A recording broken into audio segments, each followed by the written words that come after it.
सूर्य मावळतीकडे झुकत चालला होता.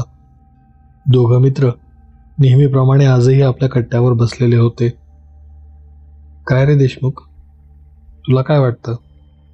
गावातील लोक ज्या ठिकाणाबद्दल नेहमी बोलत असतात ते सत्य असेल का? देशमुख आपल्या तंद्रीतून बाहेर येत म्हणाला. कोणती गोष्ट रे कुलकर्णी? ते नाही का, सर्वजण म्हणतात टेकडीवरच्या घरात म्हणे एक हडळ राहते.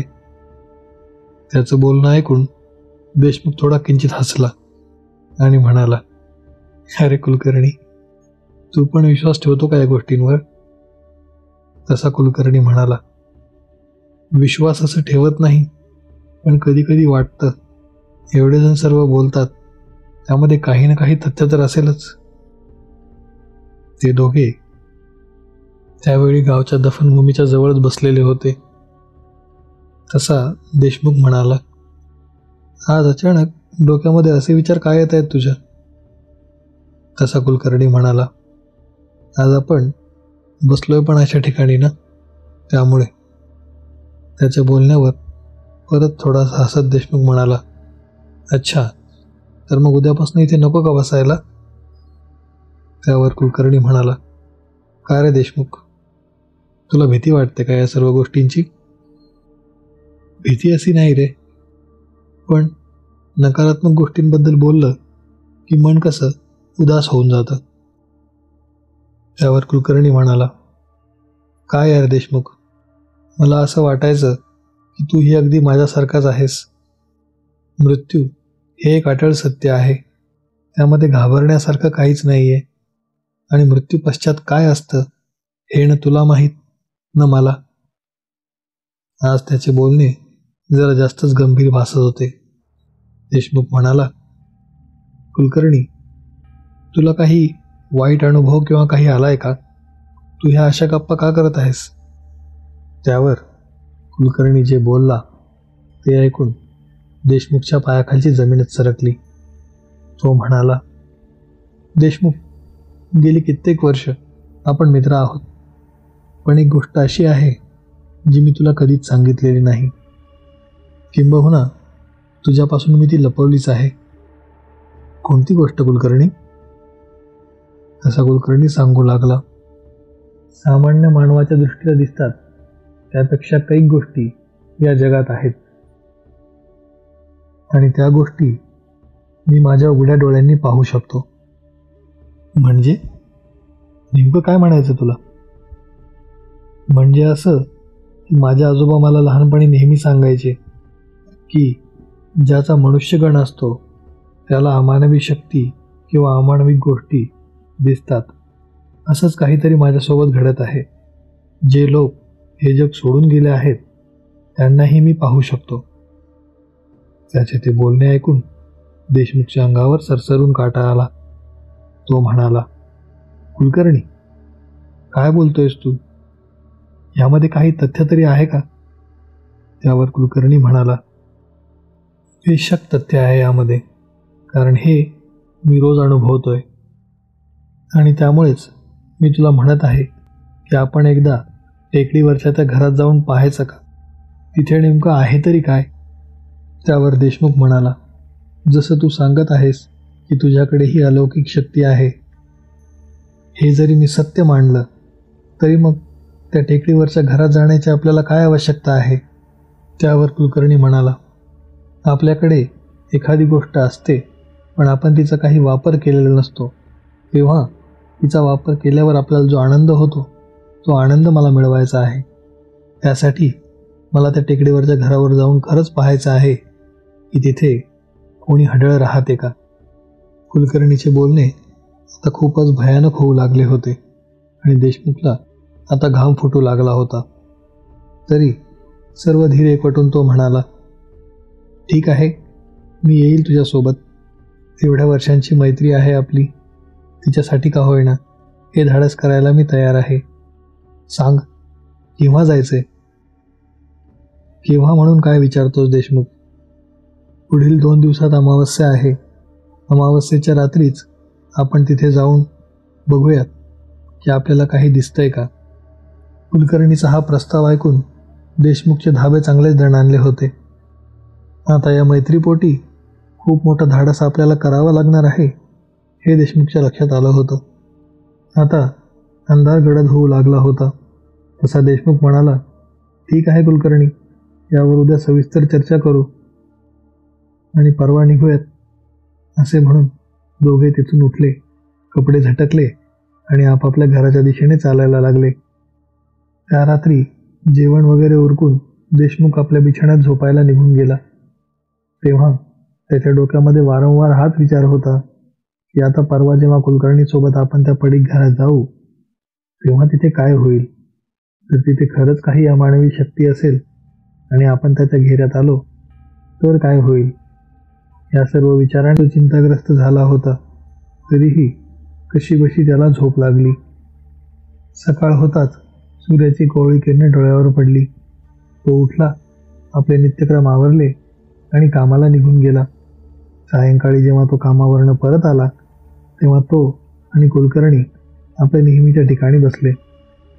काय रे देशमुख, काय विचार केलास रात्रभर? मग अजूनही उद्या यायला तयार आहेस ना तू माझ्यासोबत? असा देशमुख म्हणाला. हो, तयार तर मी अजूनही आहे, पण तू एकदा विचार कर, लोक जे सांगतात त्या जागेबद्दल जर ते सत्य असेल तर? असा कुलकर्णी हसत म्हणाला. सत्य असेल तरी मला आनंदच होणार आहे, कारण माझ्यामध्ये जी शक्ती आहे ती तपासायसाठीच तर मी तिथे जातोय ना. त्याच्या बोलण्यामध्ये आणि हसण्यामध्ये आता एक आसुरी आनंद देशमुखला दिसत होता. नेमकं याचं ध्येय तरी काय हे त्याला कळत नव्हतं. शेवटी तोही दिवस संपला. दुसऱ्या दिवशी सकाळी नेहमीप्रमाणे दोघेही आवरून आपापल्या ऑफिसला निघून गेले आणि सायंकाळी परत आले. जेव्हा ते त्या ठिकाणी पुन्हा बसले होते तेव्हा कुलकर्णी म्हणाला, देशमुख, आली आज ती संध्याकाळ जेव्हा आपल्याला तिथे जायचं आहे. जेवण वगैरे आटोपून ये, आपण लगेच निघूया रात्री 9च्या सुमारास. देशमुखनेही होकार भरला. तो घरी निघून गेला आणि दोघेही जेवण वगैरे आटोपून 9च्या सुमारास तिथे आले. देशमुख क्वचितच सिगारेट प्यायचा, पण आज त्याला सिगारेटची भयंकर तलब लागली होती. कदाचित त्या घराच्या भीतीने. ते गावच्या वेशीजवळ पोहोचले. तिथल्याच एका टपरीवरून त्यांनी सिगारेट आणि माचीस घेतली आणि ते चालता चालता सिगारेटचे झुरके घेत गप्पा मारू लागले. वातावरण आता अतिशय गूढ आणि भयानक वाटत होतं. गाव मागे पडलं होतं. मिणमिणणारे दिवेसुद्धा आता आपला प्रकाश सोडत होते. वेशीच्या बाहेरचा शेवटचा खांब नुकताच ते पार करून पुढे आले होते. त्यामुळे आता चांगलाच काळोख होता. काय रे, आपण अजूनही तिथे जायचं आहे का? देशमुखने विचारले.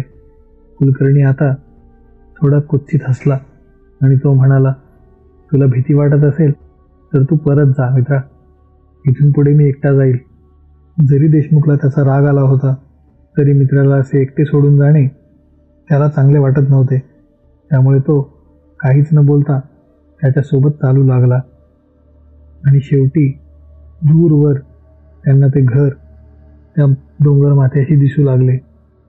टेकडीवरचं ते घर जेवढं भव्य होतं तेवढंच ते भयानक दिसत होतं.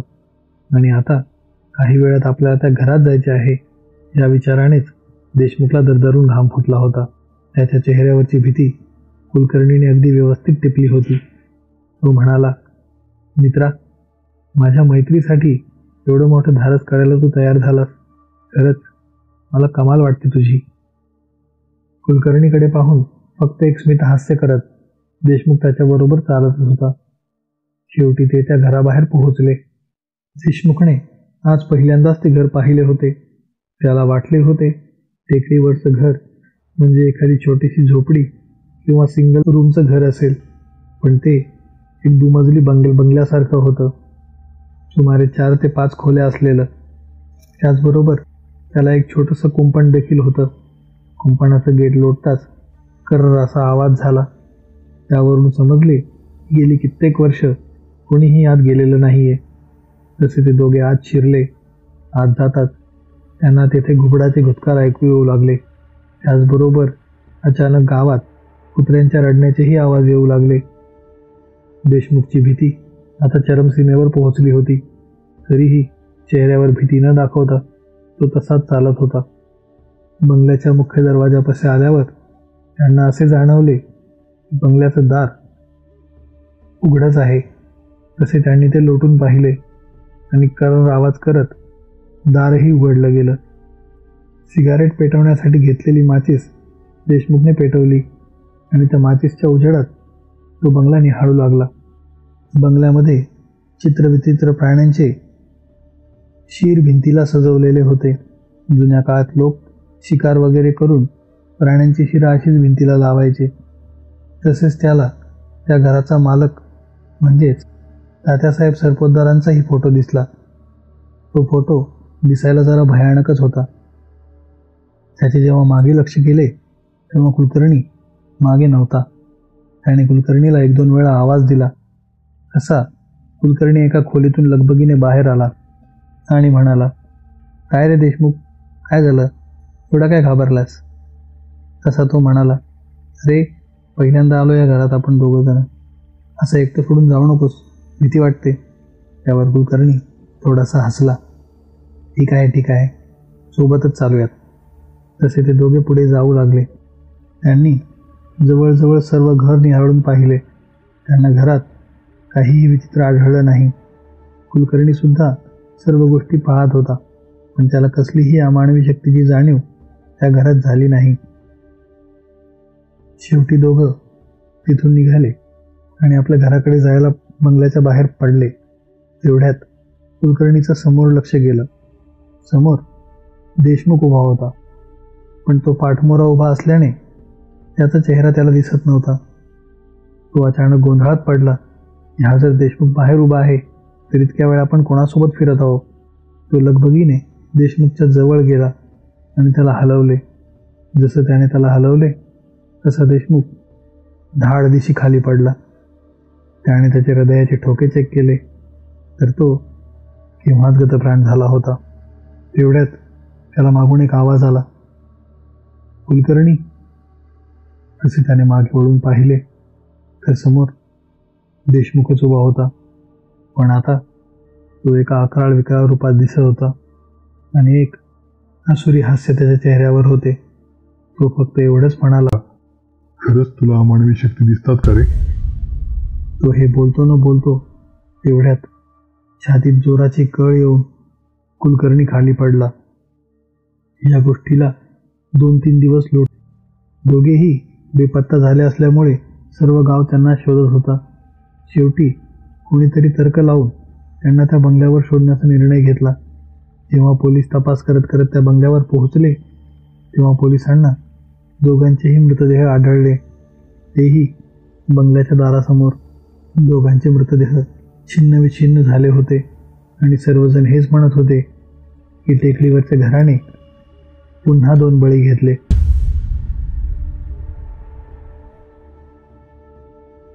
तुम्हाला जर ही कथा आवडली असेल तर व्हिडिओला लाईक करा. व्हिडिओ कसा वाटला ते कमेंटमध्ये सांगायला विसरू नका. जर आपण ह्या चॅनलवर पहिल्यांदा आले असाल तर चॅनल सबस्क्राईब करा आणि बेल आयकॉन दाबा, म्हणजे येणाऱ्या व्हिडिओचे अपडेट तुम्हाला भविष्यात मिळत राहतील. त्याचबरोबर हा व्हिडिओ तुमच्या सर्व मित्रांना शेअर करा. धन्यवाद.